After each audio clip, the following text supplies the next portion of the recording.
चिन्नाविले नामक शहर में जेम्स नामक एक बूढ़ा आदमी रहा करता था, जिसने शहर के कब्रिस्तान के चौकीदार के रूप में अपने कई साल बिताए थे। हर रात वह कब्रिस्तान में गश्त लगाता था, यह सुनिश्चित करते हुए कि सब कुछ सुरक्षित और शांत है। जेम्स एक दयालु व्यक्ति था जिसकी मुस्कान कोमल थी। वह कब्रिस्तान में दिन के दौरान आने वाले बच्चों को कहानियां सुनाना पसंद करता था, लेकिन किसी भी चीज़ से ज़्यादा उसे हर शनिवार को मछली पकड़ने जाना सर्वाधिक पसंद था। वह इस उम्मीद में झील की ओर जाता था कि एक दिन वह सबसे बड़ी मछली पकड़े। एक रोज़ 20 फरवरी 2012 की तूफानी शाम को, जब जेम्स अपने रात के चक्कर खत्म कर रहा था, तो उसने कुछ असामान्य देखा। कब्रिस्तान के केंद्र के पास वाले बड़े से पेड़ के पीछे से एक टिमटिमाती रोशनी दिखाई पड़ रही थी। उत्सुकतावश जेम्स जांच करने के लिए उस ओर चला गया। पेड़ चरमरा रहे थे, जिससे रात और भी ज्यादा डरावनी लग रही थी। जैसे ही जेम्स पेड़ के करीब पहुंचा, उसने देखा कि रोशनी जमीन पर रखी एक पुरानी लालटेन से आ रही थी।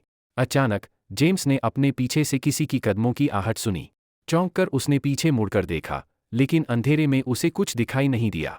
तेजी से धड़कते दिल के साथ उसने पूछा, कौन है वहां? चिल्लाते हुए भी उसकी आवाज़ स्थिर थी, हालांकि किसी भी जवाब के बजाय सिर्फ पत्तों की सरसराहट पाकर उसने खुद को आश्वस्त किया कि जरूर हवा होगी। बेचैनी दूर करते हुए वह लालटेन की ओर मुड़ा, और उसने जैसे ही उसे उठाया, उसके नीचे से एक छोटा सा कागज का नोट उसे मिला, और उस पर लिखा था, सच्चाई मृतकों के पास होती है। उलझन में जेम्स ने नोट को अपनी जेब में रख लिया, यह सोचकर कि यह कुछ स्थानीय बच्चों की शरारत हो सकती है। उस रात बाद में जेम्स फिर अपने कब्रिस्तान के बगल वाले छोटे से केबिन में वापस आया, और अपनी पुरानी रसोई की मेज़ पर बैठकर उसने फिर से नोट खोला। लालटेन की रोशनी पूरे कमरे को रोशन कर रही थी। कौन सा सच? चाय पीते हुए उसने सोचा। उसने उन कहानियों के बारे में भी सोचा जो वह दिन के दौरान बच्चों को सुना सकता है। अगर वह इस रहस्य को सुलझा सका तो। इसी उम्मीद में जेम्स आधी रात के आसपास कब्रिस्तान में वापस आ गया, अपनी शिफ्ट पूरी करने से पहले। उसे हवा में ठंडक सी महसूस हुई, जो यह संकेत दे रही थी कि आसपास कुछ गड़बड़ है। उसके हाथ की लालटेन की रोशनी धीरे धीरे टिमटिमा रही थी, और सुराग खोजने की उम्मीद में वह फिर से उस पेड़ की ओर बढ़ा। जैसे ही वह पेड़ के करीब पहुंचा, तो उसने देखा कि पास के एक पत्थर के पीछे से एक साया तेजी से ओझल हो गया। वह चिल्लाया, क्या कोई है? लेकिन वह साया कब्र के पत्थरों के पीछे गायब हो गया। डर ने उसे जकड़ लिया, फिर भी उसकी जिज्ञासा ने उसे आगे बढ़ाया। उसने क्षेत्र का निरीक्षण करने का फैसला किया। जैसे ही वह कब्र के पत्थरों के बीच खोज कर रहा था, अचानक उसने झाड़ियों की सरसराहट सुनी। इस बार वह तैयार था। कौन है? अपने आप को दिखाओ, उसने आवाज़ लगाई। आवाज़ सुनकर एक थोड़ा डरा हुआ सा युवक बाहर आया। मेरा आपको डराने का कोई इरादा नहीं था। मैं कुछ ढूंढ रहा हूं, उसने हकलाते हुए कहा। जेम्स थोड़ा शांत हुआ और बोला, तुम क्या ढूंढ रहे हो? युवक हिचकिचाता हुआ बोला, एक पारिवारिक विरासत, जिसे मेरे पिता के साथ उनकी कब्र में दफनाया गया है। दफनाया गया है? यह सुनकर जेम्स के शरीर में एक सिहरन सी दौड़ गई। कब्र में? हाँ, मेरे पिता की कब्र में, युवक ने उदास होकर नीचे देखते हुए कहा। करुणामय होते हुए जेम्स ने पूछा, क्या आपको कुछ मदद चाहिए? हाँ, मुझे उसे ढूंढना है, कृपया आप मेरी मदद कर सकते हैं। इसी के साथ ही वे दोनों साथ में कब्र के चारों ओर खोज करने लगे। जेम्स एक फावड़े से पास की नरम मिट्टी खोद रहा था।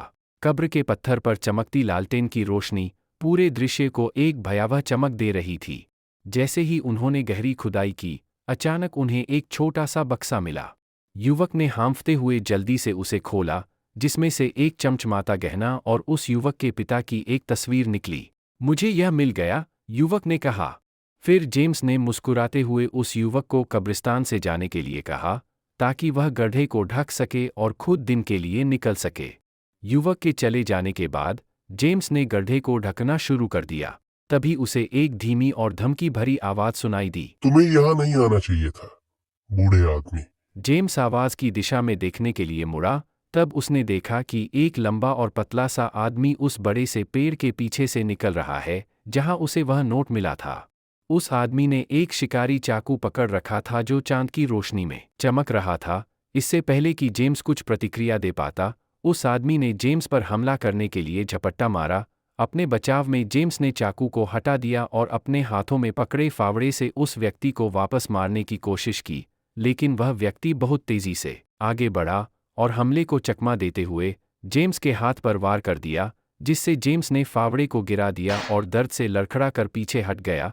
ताकत के अंतर को समझते हुए जेम्स ने उस जगह से भागने की कोशिश की और अपने केबिन की ओर भागा, इस उम्मीद में कि वह खुद को केबिन में बंद कर ले और फिर पुलिस को बुलाने की कोशिश करे। लेकिन जब जेम्स केबिन में पहुंचने ही वाला था, तभी हत्यारा कूद पड़ा और जेम्स के पैरों पर हमला कर दिया और उसकी रक्तशिरा काट दी, जिससे जेम्स दर्द से ज़मीन पर गिर पड़ा। दर्द से जूझते हुए जेम्स ने केबिन की ओर रेंगने की कोशिश की, लेकिन अचानक उसे उसकी पीठ में एक और छुरा महसूस हुआ। दर्द से कराहते हुए जेम्स ने उस आदमी की ओर देखा। उसे यह देखकर बहुत डर लगा कि वह आदमी इस पूरी पीछा करने और मारने की स्थिति का आनंद ले रहा था। हत्यारे ने फिर जेम्स के दिल में छुरा घोंपा, जिससे जेम्स की कब्रिस्तान की जमीन पर ही मौत हो गई। अगली सुबह कब्रिस्तान में एक महिला ने जेम्स का शव देखा और उसने पुलिस को इसकी सूचना दी। पुलिस कब्रिस्तान पहुंची और जांच शुरू हुई। जासूसों ने दुखद घटना के टुकड़ों को एक साथ जोड़ा और जेम्स की जेब में एक नोट पाया, जिस पर लिखा था, सत्य मृतकों के साथ है। नोट के पीछे खून से सिलास का नाम लिखा हुआ था। अगले दिन जेम्स को उसकी प्यारी मछली पकड़ने वाली छड़ी के साथ दफनाया गया, जो प्रतीक था उस जीवन का जिसे जेम्स सर्वाधिक प्यार करता था। शहर के लोगों ने बूढ़े चौकीदार जेम्स के देहांत पर शोक मनाया। यह त्रासदी चेतावनी की कहानी बन गई, जो सभी को उस अंधेरे से अवगत कराती है, जो कभी-कभी एकांत से भरे शहरों में बहुत करीब छिपा होता है।